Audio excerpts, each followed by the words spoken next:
அனைவருக்கும் வணக்கம். நான் உங்கள் ஜோதிடர் ஜெயக்குமார் பேசுகிறேன்.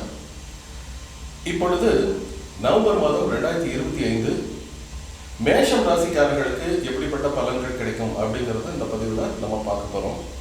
காலபுருஷத்துக்கு முதல் ராசி அப்படின்னு சொன்னால் அது மேஷம் தான்.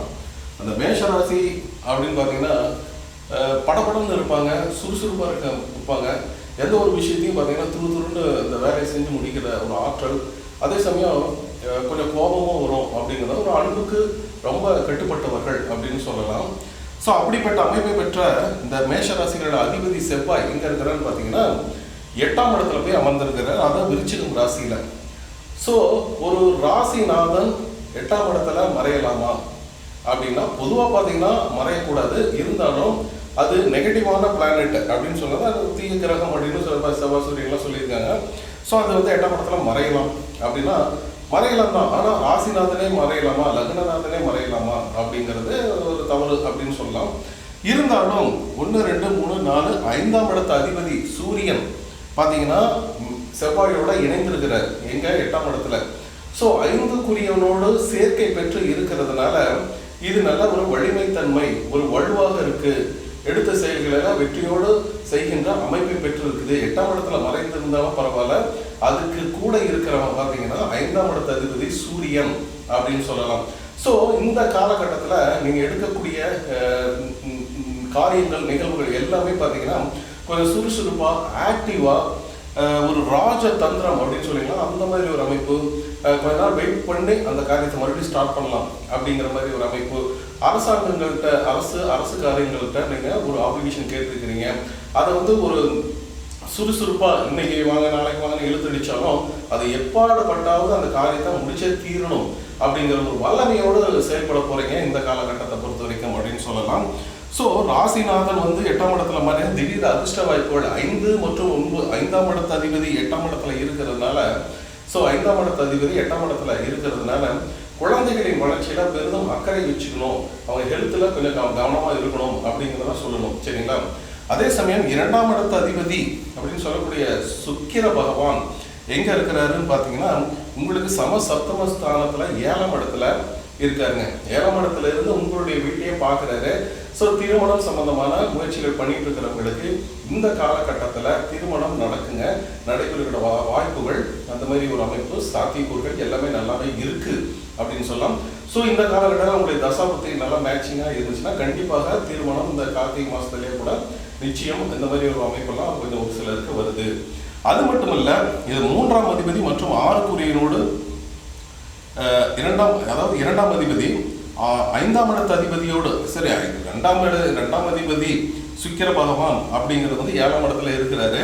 இருந்தாலும் 6ஆம் இடத்து அதிபதியோடு கூடி இருக்கிறாரு. சரிங்களா?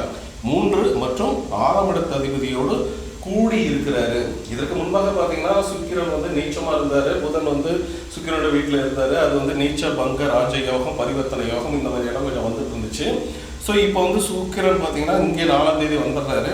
ஸோ 6ஆம் அதிபதியும், அதாவது மனசுல தோன்ற ஒரு விஷயங்கள், கடன் பட்டாவது, ஒரு கடன் வாங்கியாவது இந்த கல்யாணத்தை நடத்திடணும்பா, இந்த மங்கள காரியத்தை நடத்திடணும்பா, இந்த வண்டி வாகனத்தை வாங்கணும்பா, இந்த ஒரு இந்த ஒரு நல்ல நிகழ்வுகளை நடத்தணும் அப்படி மனதில் ஏகப்பட்ட ஆசைகள் இருக்கு இல்லைங்களா?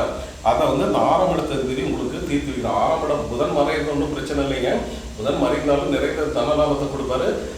அதாவது 6ஆம் இடத்துல மறைகிறது அப்படிங்கிறது. சரிங்களா? ஸோ புதன் பார்த்தீங்கன்னா 6ஆம் இடத்து அதிபதி 7ஆம் இடத்துல தான் மறைஞ்சிருக்கிறாரு. ஸோ 6ஆம் இடத்து அதிபதி புதன் சுக்கிரனுடன் கூடி இருக்கிறதுனால அங்கே சூரியன் இதற்கு முன்பாக இருந்தாரு, அப்போ கொஞ்சம் ப்ராப்ளம் வந்திருக்கலாம். ஆனால் தற்சமயம் பார்த்தீங்கன்னா சூரியன் நகர்ந்தாரு 16ஆம் தேதி. பிறகு 16ஆம் தேதி வரைக்கும் கொஞ்சம் கவனமாக வச்சுக்கணுங்க 7ஆம் தேதி. ஏன்னா பேச்சுவார்த்தை. ஆனால் ஆஃப்டர் 16க்கு மேலே உங்களுக்கு நல்ல ஒரு அமைப்பு, திருமணம், மாங்கல்யம், இந்த மாதிரி விஷயங்கள் இல்லை. ஒரு கோயில் குழந்தை போயிட்டு வரதில்ல, பிஸ்னஸ் பார்ட்னர், லைஃப் பார்ட்னர், இவங்கள்ட்ட நல்ல ஒரு அணுகுமுறைகள், ஒரு முதலீடு செலுத்துறது, நல்ல கம்யூனிகேஷன் ஸ்கில்ஸ் எல்லாமே ஏதாவது எதிர்பார்த்துருக்கு, அரசாங்கத்திலேருந்து எதிர்பார்க்குறீங்களா, அதெல்லாம் உங்களுக்கு இந்த காலகட்டத்தில் கண்டிப்பாக கிடைக்கும். அப்படின்னு நன்மைகள் நடக்குங்க. பொதுவாக பார்த்தீங்கன்னா சுக்கிரன் நல்லா இருக்காரு, புதன் அந்த வீட்டில் இருக்கிறார். சரிங்களா? முயற்சிகள் அதிகமாக இருக்கும். முயற்சினா சொந்த முயற்சி, சுய முயற்சி பண்ணுவீங்க. அதன் மூலம் நல்ல ஒரு நன்மைகளை, லாபங்களை பெருக்க போகக்கூடிய ஒரு அமைப்பு தான் இந்த இது காட்டுது. 2வது 3ஆம் அதிபதி பார்த்தீங்கன்னா உங்களுடைய 7ஆம் இடத்துலயே இருக்காரு. இளைய சகோதர சகோதரர்களும் நல்லது நடக்கக்கூடிய ஒரு அமைப்பெல்லாம் இருக்கு. ஸோ இந்த காலகட்டத்தில் பார்த்தீங்கன்னா இளைய சகோதர சகோதரர்கள் நல்ல ஒரு பேச்சுவார்த்தையில், நல்ல ஒரு கம்யூனிகேஷன்ல நல்ல ஒரு முன்னேற்றம் இருக்குங்க. இது வரைக்கும் நம்ம வந்து தம்பிகிட்ட பேசல, தங்கச்சிட்டு பேசல, அக்காட்டது அப்படின்லாம் இருந்தவங்கலாம் மனம் மாறி இந்த காலகட்டத்தில் ஒன்றுக்கு ஒன்று உறவாடி நல்ல ஒரு மகிழ்ச்சி, சந்தோஷம், புரிந்துணர்வு இதெல்லாமே கண்டிப்பாக கிடைக்குது. அதே சமயம் பார்த்தீங்கன்னா உங்களுடைய 4ஆம் இடத்துல தனித்த குரு உச்சமாக இருக்கிறார். ஸோ தனித்த குரு உச்சமாக இருக்கலாமா அப்படின்னா, குரு பகவான் 4ஆம் இடத்துல இருக்கிறது, தனிச்சு இருக்கிறார், உச்சமாக இருக்கிறது வந்து தாயாரின் ஹெல்த் சம்மந்தமான சில விஷயங்கள்லாம் கொஞ்சம் கவனமாக இருக்கணும் அப்படிங்கிறது. ரெண்டாவது வண்டி வாகனங்கள் அப்படிங்கிறதா ஏதாவது எடுத்தீங்கன்னா அது கொஞ்சம் செலவு அப்படிங்கிறது தான். எதெல்லாம் ஒரு செலவு இருக்குதுங்க, அந்த செலவு வந்து நன்மையான செலவாக தான் இருக்க போகுது அப்படிங்கிறது தான் இருக்கு. மண்மனை, வீடு, வண்டி, வாகனம் எல்லாமே. ஏன்னா குரு பகவான் பார்த்தீங்கன்னா உங்களுக்கு பாக்கியத்தை கொடுக்குறவன் மற்றும் விரயத்தையும் கொடுக்குறவன் தான் அவன் தான். சரிங்களா? பாக்கியமும் இருக்கும், விரயமும் இருக்கும். அந்த விரயம் நல்ல விஷயமாக இருக்கும் அப்படின்னு சொல்லலாம். அதே சமயம் சூரிய பகவான் 5 புரியவன் பார்த்தீங்கன்னா 8ஆம் இடத்துல இருக்கிற குழந்தைகள் ஹெல்த்தில் ரொம்ப கவனமாக இருக்கணும்னு சொல்லியிருக்கேன். குழந்தைகள் மேற்படிப்பாக இடம் விட்டு இடமாறுதல் அந்த மாதிரி சுச்சுவேஷன்லாம் வரப்போகுது. உங்களுடைய காதல், லவ் அந்த மாதிரி விஷயத்தில் வந்து பேச்சுவார்த்தையில் கொஞ்சம் கவனமாக இருக்கணும். இல்லைன்னா டக்குன்னு கோவப்பட்டு பிரேக் அந்த மாதிரிலாம் கொஞ்சம் நடக்கிறது வாய்ப்பு இருக்குது. ஸோ உங்களுடைய ஹெல்த்திலே கொஞ்சம் கவனமாக இருக்கு அப்படின்னு சொல்லலாம். சரிங்களா? அதே சமயம் உங்களுடைய 6ஆம் இடத்து அதிபதி 7ஆம் இடத்துல இருக்கிறதுனால கடன் வாங்கியாவது சில விஷயங்களில நல்ல முன்னேற்ற நிலையை ஏற்படுத்தணும். வாழ்க்கையினுடைய ஹெல்த்தில் கொஞ்சம் கவனமாக இருக்கணும், குழந்தைகள் ஹெல்த்தில் கொஞ்சம் கவனமாக இருக்கணும் அப்படிங்கிறது அமைப்பு தான் இந்த 6ஆம் இடத்து அதிபதி சொல்லுது. அதே சமயம் பார்த்தீங்கன்னா உங்களுக்கு 7ஆம் இடத்துல சுக்கிர பகவான், புதன் பகவான் அற்புதமாக இருக்கிறாரு. ஸோ திருமணம், சுபகாரியங்கள் எல்லாமே சூப்பராக நடக்க போகுது. அது ஒன்றும் பிரச்சனை இல்லைங்க. சரிங்களா? ஆனால் வண்டி வாகனங்கள் வாங்கும் பொழுது பார்த்தீங்கன்னா ஒரு தடவை 2 தடவை யோசனை பண்ணி உங்களுடைய சுயஜாதகம் மேட்சிங் கரெக்டாக இருக்கா அப்படின்னு பார்த்து பண்ணுறது. மற்றும் திருமணம் சம்மந்தமான விஷயங்களெல்லாம் கொஞ்சம் அவசரப்படாமல் நல்ல ஒரு முடிவுக்காக ஒரு பார்த்து பண்ணுறது. அதான் அஸ்ட்ராலஜியை பொறுத்தவரை இருக்கீங்கன்னா நல்லா கன்சல்டேஷன் எடுத்துகிட்டு பண்ணுறது.